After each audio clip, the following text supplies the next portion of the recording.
Hello guys, welcome to my garden. Ito yung ating grass garden guys. Ayan guys, meron tayong itatanim ngayon guys. Ipopropagate itong ating Paraiso Verde Tiger, White Tiger. So ito siya ngayon guys. Oh, ito yung mother plant niya. Ito ngayon ang ating propa. Itong kanyang anak. O mula dito sa punong yan. Saka ito na siya. Ito yung anak niya na ating i-propagate. Na-separate ko na siya guys. Ito marami na siyang roots. Kailangan natin siyang i-propagate. Ayan guys. So kung lahat ng dahon niya may variegation. Ayan guys. Oh. Ayan. Ngayon i-propagate natin ito.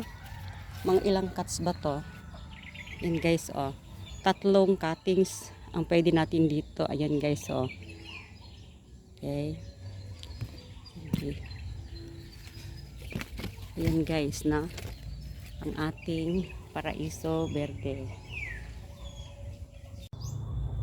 Ito na guys yung ating Paraiso Verde albu. Ayan, pinutol ko na guys. Ayan oh. Ilang cuts ba to? 5 dahon ito guys. 1, 2, saka ito yung pangatlo. So i-remove natin ito dito sa ating pot no, para makatanim tayo no, mapropagate natin itong ating Paraiso Verde albu. Okay, so ito yung mga plant na bago din naman sa plant industry no. So itong ating okay, so itatanim natin to guys no. Ito lagyan natin ito ng brace no, itong balloon stick, lagyan natin ito ng pang tie natin to para hindi siya mag-move, para patuloy siya na tutubo dito no. Lagyan pa natin ng iba pang moss para madali siyang tumubo. Ayan, konti lang nilagay ko kasi tra-transfer din naman natin ito pag mag-roots na siya.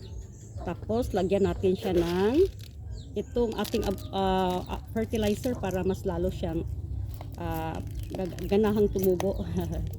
Ayan guys, itong ating plant no, itong Paraiso Verde. Ito yung top cut niya, Paraiso Verde Tiger albu.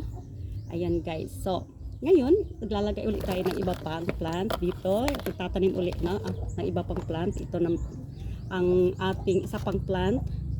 Ayan guys, so okay lang to kasi ito ay soil mix din naman natin no, na walang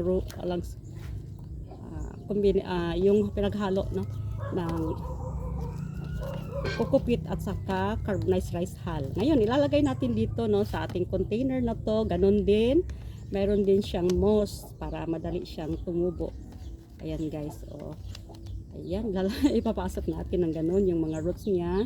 Tapos lagyan ulit natin ng brace para hindi siya mag-move. Ayan guys. So ganun lang yun, madali lang naman no, kasi dali lang naman itong tumubo no. So mabibenta din naman natin to. So napakaganda ng kanyang variegation oh. Mabibenta natin ito ng kasi kailangan din naman natin na siya ipropa para dadami, at mabibenta naman natin ito ng pwede na rin yung 500 no sa ating Paraiso Verde na Tiger albu no. So yan, huwag ulit kalimutan lagyan ng fertilizer ganun. Para sa akin no, nalalagay ko ito para mas lalo siyang tumubo, maganda yung pagtubo niya. Tapos ganun, nilalagyan ng moss natin, lalagyan natin ng moss na ganun para madali siyang tumubo. Ito naman yung ating pangatlo no, pangatlong plant. Okay, ganun din naman no, meron din naman siyang variegation gaya ng isa kanina yung isa no na ito. Ayan guys no. So uli, mayroon na akong ginawa dito. Lagyan ko na yung container ng moss. Moist yan, moist no. Tapos ganun pa rin, lalagay natin pa. Gusto ko lahat sila naka-moss para madaling tumubo. Para 1 week lang, may kon na ito, may shoot na. Ayan guys, oh. Magkaka-shoot ka agad ito. Dahil nga sa moss ang ginamit natin. Tapos transfer natin pag pag mayroon na ng yung mag-roots na siya.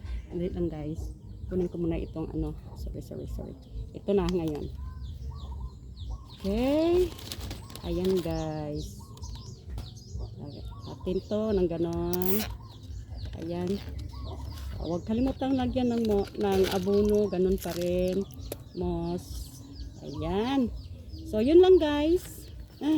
Thank you guys. Bye guys.